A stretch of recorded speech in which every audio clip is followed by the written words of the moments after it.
ብዙ እንቅልፍ መተኛ ተረፍት ቢመስላቸው ሰዎች አሉ ስተት ነው እንቅልፍ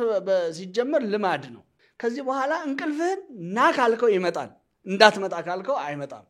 እስካሁን በህይወቴ ለፈጣሪ በቀን የምሰጠው ጊዜ 8 ሰዓታት ብቻ ናቸው እና በዚህ ነገር በጣም አፍራለሁ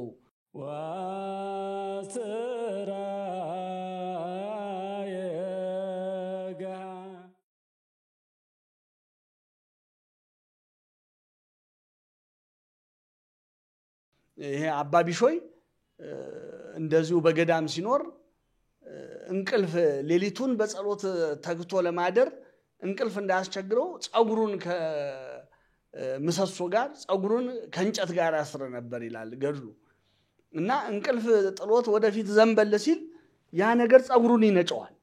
ያው ጸጉሩን ሲነጭ ደግሞ ህመሙ ከባድ ነው በዛ ይነቃል በመጨረሻ እግዚአብሔር ተጋድሎን አየና ይሄን ሁሉ የሚጋደለው ከሱ ጋር ለመቆየት ካለው ፍላጎት የተነሳ ካለው መሻት የተነሳ መድኃኒታችን ኢየሱስ ክርስቶስ ስላወቀ መጥቶ ቢሾይ ከዚህ በኋላ ስለ እንቅልፍ አትጨነቃለሁ ይላል ስለ እንቅልፍ አታስብ ከዚህ በኋላ እንቅልፍህን ና ካልከው ይመጣል እንዳትመጣ ካልከው አይመጣም በእንቅልፍ ላይ ይሄን ስልጣን ሰጥቻለሁ አለው እንግዲህ መቼም እሱ ባለቤቱም ለማን ይሄን እንደሚሰጥ ያውቃል አባ ቢሾይ ከዛ በኋላ አልተቸገረም ነበር እንቅልፉን ና ሲለው ይመጣል ሂድ ሲለው ይሄዳልና የሚደንቀው መቼም ጌታም እንዲህ አይነቱን ጸጋ እንዲህ አይነቱን ስጦታ ለማን መስጠት እንዳለበት ያውቃልና አንዳንድ ጊዜ ይሄንን ታሪክ ሳስብ ይሄንን አሁን የሰጠለኛ ቢሆን እላለሁ የሰጠለኛ ቢሆን ስንቶቻችን እንቅልፋችን እንዳይመጣ በዛው ገዘተን እናስቀረዋለን እላለሁ እንጂ እንደው ብዙዎቻችን ና ብለነው በዛው በእንቅልፍ ዓለማችን ውስጥ እንደሰጠምን የዕለተ ሞታችን ሊደርስ ይችላልና ዛሬ ሰው ከ24 ሰዓት ውስጥ 8 ሰዓት የሚተኛል 10 ሰዓት የሚተኛል 12 ሰዓት የሚተኛል ከ24 ሰዓት ውስጥ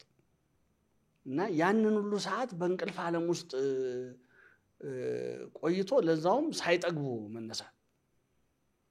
እና እውነት ለመናገር ሰውነትን ከሚያደክሙ ነገሮች አንዱ የእንቅልፍ ብዛት ሰው እንቅልፍ ሲበዛበት ሰውነቱ ይደክማል እና ብዙ እንቅልፍ መተኛ ተረፍት ቢመስላቸው ሰዎች አሉ ስተት ነው እንቅልፍ ሲጀመር ልማድ ነው ይሄ አንዳንዶች በሳይንሱም ይሄን ያህል ሰዓት ካልተኛችሁ ጤናችሁ ይስተጓጎላል እንዲ በቀን 8 ሰዓት ይሄ ሰውን ለማስነፍ የሚነገር ነገር ነው እኔ የሳይንስ ተቃራኒ ሆኜ ሳይሆን በአባቶቻችን ህይወት ደግሞ ምናየው ነው አባቶቻችን በ24 ሰዓት ውስጥ 2 ሰዓት 3 ሰዓት ያልበለጠ እየተኙ እግዚአብሔርን ያገለግሉ ያችን 2-3 ሰዓት ብቻ እየተኙ እነሱ እኛ የሚሰማብን በሽታ አንዱም እነሱ ጋር ይሰማል ብዙ ሰዓት የሚተኛው ሰው የአይምሮ በሽታ ያዘው ጭንቀት ያዘው ደም ግፊት ያዘው ስኳር ያዘው ሲባል አባቶቻችን በቂ ሰው ሳይንሱ እንደሚለው በቂ የእንቅልፍ ረፍት ሳይኖራቸው ጤናቸው ግን ሲስተጓጎል አናይም 80 90 100 ዓመት በፍጹም ጤንነት አይናቸው ሳይፈዝ ጉልበታቸው ሳይደነግዝ በጥሩ ጤንነት አሳልፈው ከዚህ ዓለም ጊዜያቸው ሲደርስ ወደ እግዚአብሔር ይሄዳሉና ሰው ከእግዚአብሔር ጋር ለመሆን አባቶቻችን ከእግዚአብሔር ጋር ለመሆን ተፈጥሯዊ የሆነውን እንኳን ባልባሌ ጊዜያቸው ሊያሳልፉ ቀርቶ በተፈጥሮ ግዳጃችን የሆነውን ነገር እንኳን ምን ያህል እንደታገሉት በእነዚህ ታሪኮች ማየት እንችላለን እንደው ለመጠቅለል ያህል ጊዜ ከእግዚአብሔር ጋር በሚኖረን ህይወት ምን ያህል ወሳኝ እንደሆነ አንዱም ያሳየን በዚህ በማቴዎስ 25 ላይ የጌታችን የተናገረው ምሳሌ ነውና እዛ ምሳሌ ላይ በ10 ቆነጃጅት እንዳሉ ምሳሌ አድርጎ ይናገራል ጌታችንና 5 ልባሞች ናቸው 5 ደግሞ ሰነፎች ናቸው እነዚህ 5 ልባሞች ሙሽራውን ለመቀበል ሲዘጋጁ በጊዜው እነሱ ማዘዝ ስለማይችሉ የሙሽራውን መምጫ እነሱ መወሰን ስለማይችሉ የዛን ጊዜ የሚወስነው ባለቤቱ እሱ ራሱ ሙሽራው እንደሆነ ስላወቁ ድንገት እንኳን ቢዘገይ ብለው ራሳቸውን አዘጋጅተዋል 5 ሰነፎች ደግሞ ራሳቸውን አላዘጋጁምና ሙሽራው ዘገየ ሙሽራው ሲዘገይ ሁሉም እንቅልፍ ጣላቸው በኋላ ግን ሙሽራው መጣ የሚል ሁካታ ሆነ በኩለ ሌሊት ሁካታ ሆነ ሙሽራው መጥቷል ሲባል እነዛ 10 ቆነጃጅት ተነሱ 5 ወዲያውኑ መብራታቸውን አበሩ ሙሽራውን ለመቀበል 5 ግን ዘይት አልቆብናል ባካችሁ አሏቸው አይ ለእናንተ ምን ሰጥለኛም ላይ በቃን ይችላል አንደኛ ይልቅ ሂዱና ቶሎ ብላችሁ ግዙ አሏቸው ሄደው ገዝተው እስኪመጡ ግን ሙሽራው ገብቷል እንግዲህ እዚህ ውስጥ ጊዜ የሚባለው ነገር ምን ያህል ወሳኝ እንደሆነ ከእግዚአብሔር ጋር ላለን ህይወት ጊዜ ምን ያህል ወሳኝ እንደሆነ አንዱ ማሳያ በጊዜው መስራት የሚገባንን ነገር ሳንሰራ ብንጠብቀው በኋላ ይሄንን ለመስራት ጊዜ ሰጠን ብንል ያንን ጊዜ ላናገኝ እንችላለን አሁን እግዚአብሔር ጊዜ ለመስሪያ ነው የሰጠን ጊዜን እንድንጠቀምበት ነው የሰጠን ይልቁንም ይሄንን የሚሰፈር የሚወሰን ጊዜ የሰጠን በዚህ ጊዜው ስራ ሰርተን ለዘላለም ከርሱ ጋር እንድንኖር ጊዜ በማይገዛት ጊዜ በማይሰለጥንባት ዓለም ውስጥ እንድንኖር ነው ይሄንን እድል የሰጠንና እነዚህ 5ቱ ልባሞች በጊዜያቸው ተዘጋጅተው በጊዜያቸው አውቀውበት እነሱ በሚያዙበት ነገር ተዘጋጅተው እነሱ ለማያዙበት ነገር እነሱ በሚያዙበት ነገር ተዘጋጅተው ስለጠበቁ በኋላ ከሙሽራው ጋር ወደ ሰርጉ ደስታ ገብተዋል እነዛ ግን ሰነፎች የነበሩት በጊዜው ራሳቸውን ስላላዘጋጁ በኋላም ደግሞ ሄደው እስኪመጡ ስለዘገዩ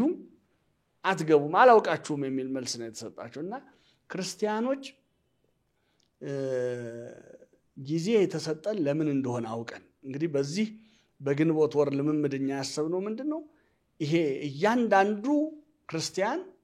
ይሄንን ነገር የሚለማመድ ክርስቲያን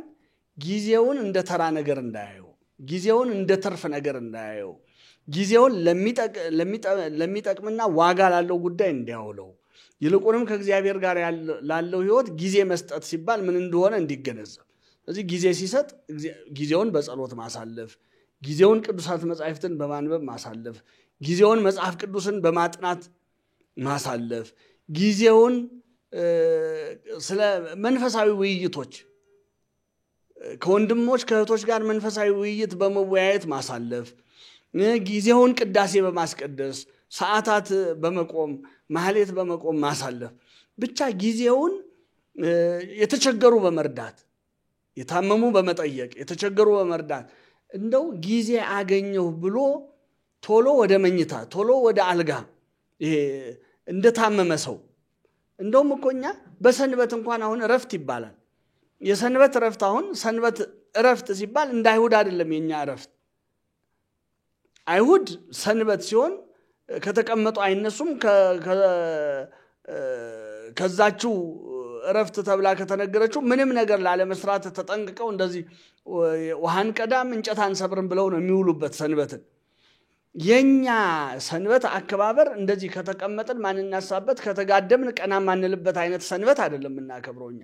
የመጀመሪያው ሰንበትን እናከብረው ተቀድሰው ዘንድ አስበው ስለሆነ የመጀመሪያ ሰንበትን እናከብረው ቤተ እግዚአብሔር በመሄድ ነው ማልደን በሌሊት ቤተ እግዚአብሔር በመሄድ ሰንበትን እንጀምራለን ከዛ ከመጣን በኋላ ሌሊት ያጎደልኩትን እንቅልፍ ላካክስ በሚል አይደለም መቀጠል ያለበት ሲሆን መሆን ያለበት እንደው በጣም እንኳን የደከመው ሰው ካለ መጠነኛ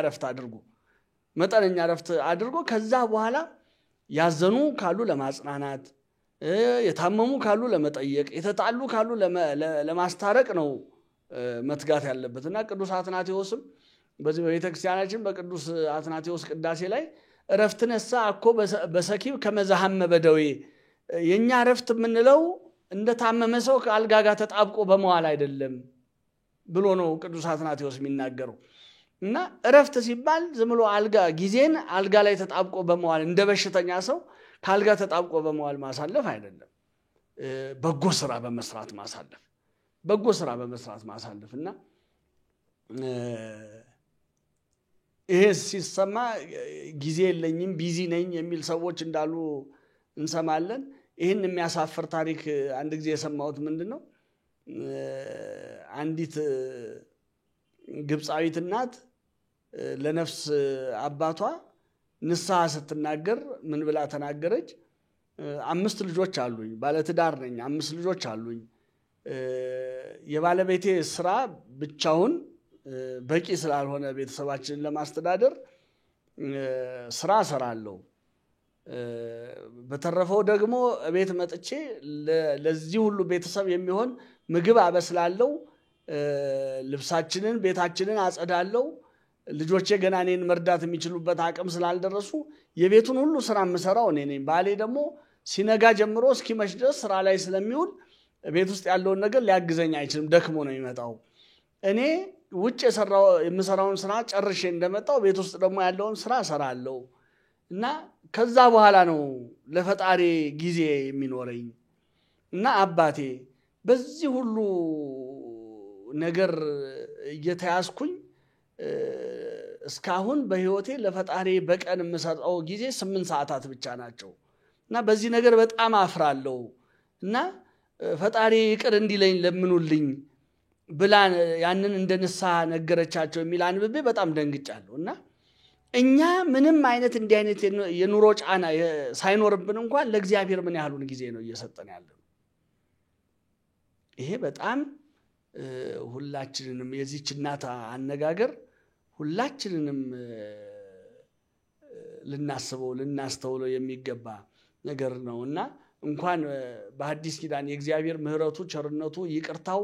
በጣም ሰፍቶ በጣም መልቶ በተገለጸባት በዚች በጌታ ዓመት ቀርቶ በብሉይ እንኳን ተዘከር ለእግዚአብሔር አምላክ ከመኒ ዘተሐውር ወመኒ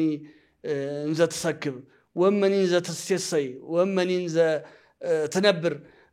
በመተቀመጥም በመተነሳም በመተኛም በመትበላም በመተጣጣም ሰዓት እግዚአብሔር አምላክን አስበው ህሊና ለቅጽበት እንኳን ከእግዚአብሔር አይለይ ነው እንግዲህ የአባቶቻችን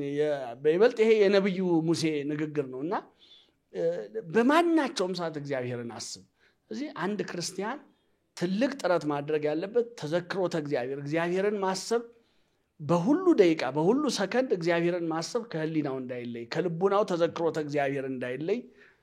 ጥረት ማድረግ አለበት ያ ከሆነ ጊዜውን ለእግዚአብሔር ሰጠ በተዘክሮት ለእግዚአብሔር ጊዜውን ሰጠ ቅዱሳት መጻሕፍትን መጽሐፍ ቅዱስን በማጥናት ጊዜውን ለእግዚአብሔር ሰጠ በጸሎት ጊዜውን ለእግዚአብሔር ሰጠ የትሩፋት ስራ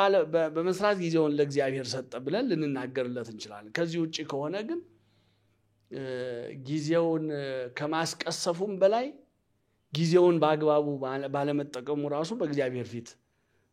የሚጠየቅ ነው የሚሆነው ማለት ነው